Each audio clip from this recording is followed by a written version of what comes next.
Ferrari were Mercedes' staunchest challengers up until the midway point of 2019, and then their performance suddenly dropped. 2020 has seen a further downward slide, and some have suggested that the FIA investigation into their engine must have been the reason behind this drop in performance. Ferrari team principal Mattia Binotto has finally opened up about this speculation.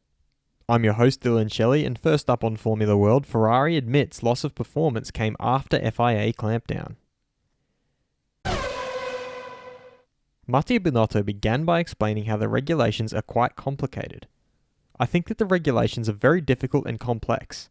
I think there are areas of the regulations where maybe clarifications are still required. It's an ongoing process which has always existed in the past and will exist in the future. He then revealed how clarifications on some of these regulations has forced them to adapt.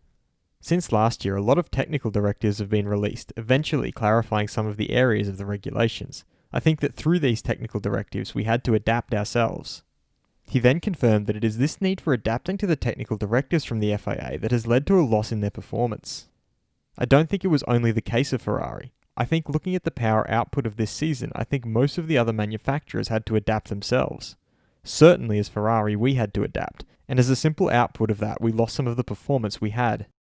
He also revealed how a longer period of inactivity at their factory compared to the other engine manufacturers has affected their upgrades for 2020. Now it's a long time we have been developing them. We were doing developments as well for this season that we will not be able to introduce during this season itself because we had a long shutdown period before the start of the season, which has not been the case for all the power unit manufacturers, by the way.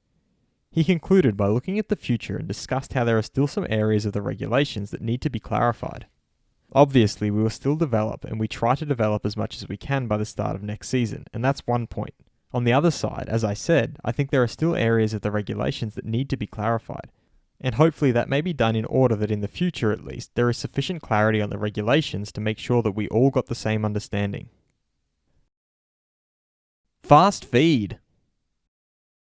Formula 1 has confirmed that between Friday 10th of July and Thursday 16th of July, 4,997 tests for COVID-19 have been performed on drivers, teams and personnel. Of these, 2 people have tested positive. The individuals were not present in Austria. Red Bull team principal Christian Horner has revealed that the outcome of Renault's protest against the legality of Racing Point's car will determine the strategy for several teams for next year. Mattia Binotto revealed that as far as Ferrari is concerned, they are ready to sign the Concord Agreement. Red Bull's Max Verstappen can't wait to race in Mugello and said that he has studied the circuit by looking at MotoGP. He also can say with certainty that it has been the best season preparation for Red Bull in years. He, however, accepts that it's not satisfactory to be half a second behind in qualifying, but there are reasons for that, and doesn't think it's fair that Red Bull gets criticised for this. He further feels that Racing Point will be fast on one lap, but in general, Red Bull should be in front of them. Red Bull advisor Helmut Marko feels that if they want to keep their chances of winning the world title, they have to race at the front this weekend. A victory would be nice. Former F1 world champion Jenson Button hopes that Fernando Alonso is able to help Renault next year so that they are back at the top in 2022 under the new rules. Reigning world champion Lewis Hamilton feels that the 2022 Mercedes is the best car that they have had so far.